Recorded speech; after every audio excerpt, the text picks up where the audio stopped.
नमस्कार दोस्तों, मेरा नाम शिव कुमार है। मैं प्रेस शॉप देखता हूँ। मैं आपको आज बताऊँगा प्रेस शॉप में प्रेस मशीन का अच्छा कुशल ऑपरेटर बनने के लिए आपको किन किन चीज़ों की किस किस कैटेगरी में आपको कुशलता या एक तरह से कहेंगे स्किल्स चाहिए, वो मैं आपको आज बताऊंगा। इस वीडियो के माध्यम से आप समझो और वीडियो के बाद कुछ प्रैक्टिकल वीडियोस भी बनाई हुई हैं, आप उन्हें देखेंगे और उन वीडियो को देखने के बाद अपनी जो स्किल है उसको इम्प्रूव करेंगे, ऐसी मेरी आशा है। तो आइए स्टार्ट करते हैं। एक सही और अच्छा कुशल ऑपरेटर बनने के लिए सबसे पहले हमें मशीन की जानकारी होनी चाहिए। आप किस तरह की मशीन चला रहे हैं। ऑपरेटर का मतलब ये नहीं है कि आप ऑपरेटर हो बट किस मशीन के हो, बीएमसी चलाते हो, सीएनसी चलाते हो, वेल्डिंग मशीन चलाते हो, प्रेस शॉप चलाते हो। तो यहाँ हम प्रेस ऑपरेटिंग के बारे में बात करेंगे और आपको बताएंगे कि किन किन स्किल्स की ज़रूरत होती है, क्या क्या चीज़ें हमें ध्यान में रखनी है। तो ध्यान से सुनो। सबसे पहली जो आपकी कुशलता है वो पीपीज पहनने की है और वो हम अपनी सुरक्षा के लिए पहनते हैं। प्रेस शॉप में सुरक्षा उपकरणों में इक्विपमेंट्स में आपको helmet, hand gloves, safety shoes जैसे कि इस डमी में दिखाया हुआ है, ईयर प्लग, ये सब चीज़ें पहनना अनिवार्य होता है क्योंकि शीट मेटल का जो प्रेस शॉप के कंपोनेंट होते हैं वो बहुत ही नुकीले, शार्प एज वाले, बहुत सारी नुकीले कंपोनेंट होते हैं जो हाथ में लगने से इंजरी भी हो जाती है कई बार मटेरियल हैंडलिंग में। तो ऑपरेटर का जो पहला स्किल है वो है कि अपने जितने भी सुरक्षा उपकरण हैं जो मैंने अभी बताए उनको पहनना, तरीके से फॉलो करना। ठीक है। सेकंड आता है आपको जानकारी किस किस की होनी चाहिए, आपको क्या क्या पता है। आप प्रेस चलाने तो आए, प्रेस चलाएंगे कैसे, क्या है प्रेस, क्या प्रेस के बारे में आपको पता है, क्या डाइव के बारे में पता है, तो कैसे चलाना है। तो वो सब चीज़ें हम ब्रीफिंग में आपको बता देते हैं, बाकी प्रैक्टिकल में करा हुआ है। तो हम कंटिन्यूस करते हैं। हमने आपको पीपीज के बारे में बताया जो एक इम्पॉर्टेंट चीज़ है, वो आप पहनेंगे ही पहनेंगे। सेकंड, मशीन प्रेस शॉप के बारे में आपको कुछ सेफ्टी सेंसर्स हैं, इमरजेंसी बटन हैं और जो भी अदर सेफ्टी मेजर्स हैं वो आपको अपनाने हैं। और सेफ्टी मेजर्स के अलावा आपको प्रोडक्ट का नॉलेज, आपको ऑपरेशन का नॉलेज, आपको कौन सा ऑपरेशन हो रहा है उसका नाम, trimming, draw, blanking, forming, bending, flaring, बहुत सारे ऑपरेशन होते हैं, आपको प्रैक्टिकल वीडियोस में मिल जाएंगे। और मैं अभी बता दे रहा हूँ, वैसे जो आपके कंपनी में जो हमारे यहाँ बनते हैं वो ब्लैंकिंग होता है, ड्रॉ होता है, बेंडिंग होता है, ट्रिमिंग होता है, फ्लेयरिंग होता है, बरिंग होता है, लांसिंग होता है, स्टैंपिंग होता है, रीस्ट्राइक होता है और बहुत सारे ऑपरेशंस हैं। तो उनका आपको जानकारी हो, आपको डिफेक्ट की जानकारी हो और आपको ये तो ऑपरेशनल हो गए प्रोसेस के, और आपको 5S की जानकारी हो। 5S जब भी एक टेक्निकल वर्ड है, टेक्निकल वर्ड तो बोलेंगे, जैपनीज वर्ड है जिसमें 5 एस से स्टार्ट होने वाले 5 शब्द हैं।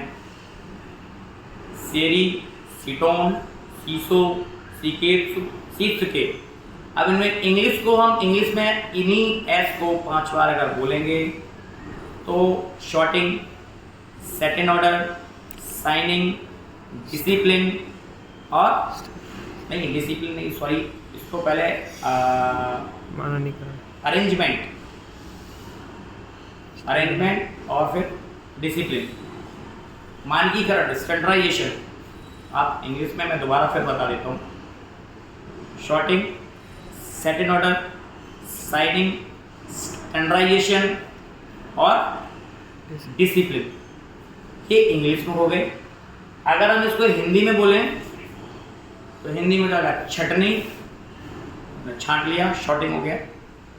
इसके बाद सेट इन ऑर्डर, आपने व्यवस्थित कर लिया, खराब को डिस्पोज कर दिया और अच्छी चीज़ जो आपकी काम की चीज़ है उसकी जगह बना ली और उसको जगह पे सेट कर दिया, सेट इन ऑर्डर। तीसरा साइनिंग, चमकाना जिसे बोलेंगे, साइनिंग एकदम चमका हुआ होना चाहिए, साफ क्लीन। चौथा आपका था स्टैंडर्डाइजेशन, उसको स्टैंडर्ड कर दिया, उसको बता दिया कि ये जो जगह है वो इस चीज़ की है, एक एक्स चीज़ की आपने लोकेशन डिफाइन कर दी, उसकी क्लीनिंग की फ्रिक्वेंसी डिफाइन कर दी और उसको फिर लास्ट होता है सस्टेन या डिसिप्लिन, उसको ऐसे ही मेंटेन रखना है।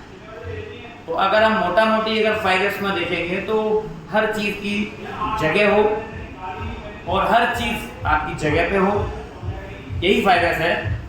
अगर आपने दो चीज़ें कर ली 1S 2S, हर चीज़ की जगह बना ली, हर चीज़ को जगह पे रखना चालू कर दिया, तो आप लेवल 2 के लिए, एक ऑपरेटर लेवल के लिए आप एलिजिबल हो, आप योग्य हो। तो ये आपका एक कुशलता में 5S को कैसे मेंटेन करना है ये भी आपका आएगा। तो अब मैंने सेफ्टी बता दिया आपको 5S बता दिया। अब हम आते हैं चेंज ओवर। आपका टूल चेंज होता है, टूल चेंज में किन किन चीज़ों का ध्यान रखेंगे। आपका ये डाई सेटर जब डाई रखेगा, जब आपका मशीन पे चेंज ओवर हो रहा होगा उस टाइम पे आपको पॉलिस्टर के नीचे की सरफेस साफ़ करनी है, आपको ऊपर का सरफेस साफ़ करना है। डाई की दोनों सरफेस ऊपर और नीचे आप उस पर कपड़ा लगाओगे, ऊपर के बोल्ट पहले टाइट होंगे क्रॉस में एक साथ, जिसमें ऑपरेटर का बड़ा योगदान रहता है। ऑपरेटर और डाई सेटर दोनों के सहयोग से ही वो डाई लगती है। लगती कैसे है, कितनी जल्दी और कैसे उस डाई को लगाएं। जितने भी काम करने होते हैं दो भागों में होते हैं। एक्सटर्नल कुछ काम होते हैं, कुछ इंटरनल काम होते हैं। अब एक्सटर्नल काम में हमने पहले से डाई रखनी होती है, लिफ्टर का अरेंजमेंट पहले करना होता है, मटेरियल का अरेंजमेंट पहले करना होता है, प्लानिंग सबसे पहले प्लानिंग करनी होती है, उसके बाद हमें नट बोल्ट ये सब इनका सबका अरेंजमेंट करना होता है। ड्यूरिंग में जो काम है वो हम इंटरनल काम कहते हैं, इंटरनल एक्टिविटीज़ कहते हैं। तो वो सारा सीक्वेंस भी हमने बनाया हुआ है और आपको जब आप सॉफ्ट फ्लोर पे काम करेंगे तो उसको ज़रूर पढ़ेंगे कि कैसे कैसे सीक्वेंशनल आप डाई सेटिंग में काम करना है डाई सेटर के साथ। डाई सेट होने के बाद आपको पार्ट अप्रूवल कराना है। डाई सेटर आपको पार्ट क्वालिटी अप्रूव करके देगा कि ये पार्ट अब ओके है, आप इसको चला सकते हैं। उस पार्ट को बेस मान के आप चलाएंगे। आपको डिफेक्ट की नॉलेज होनी चाहिए, कौन कौन से डिफेक्ट निकलते हैं। मैंने भी ऑपरेशन बताए थे, बहुत सारे ऑपरेशन के नाम बताए थे। अब डिफेक्ट जो हैं, स्क्रैच होता है, डेंट होता है, रिंकल होता है, थिनिंग होता है, क्रैक होता है, फोल्डिंग होता है, नेकिंग होता है, बर होता है, बहुत सारे ये जो मेन आपके जो डिफेक्ट हैं इनकी जानकारी होना चाहिए पार्ट को चलाते समय।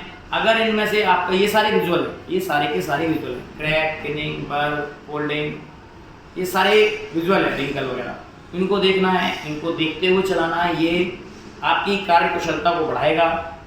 एक बढ़िया एक अच्छा ऑपरेटर डिफेक्ट पकड़ता है तो वही ऑपरेटर है।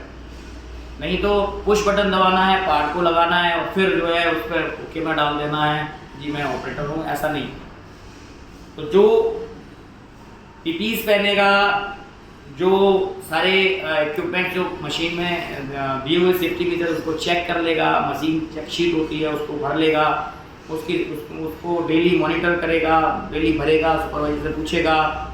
तो और जो ओपीएस का जो जिसको समझ है, जिसको डिफेक्ट की समझ है, जिसको ऑपरेशन की समझ है, जिसको क्या क्या सावधानी रखनी है पार्ट चलाते समय उसकी समझ है, वही ऑपरेटर है।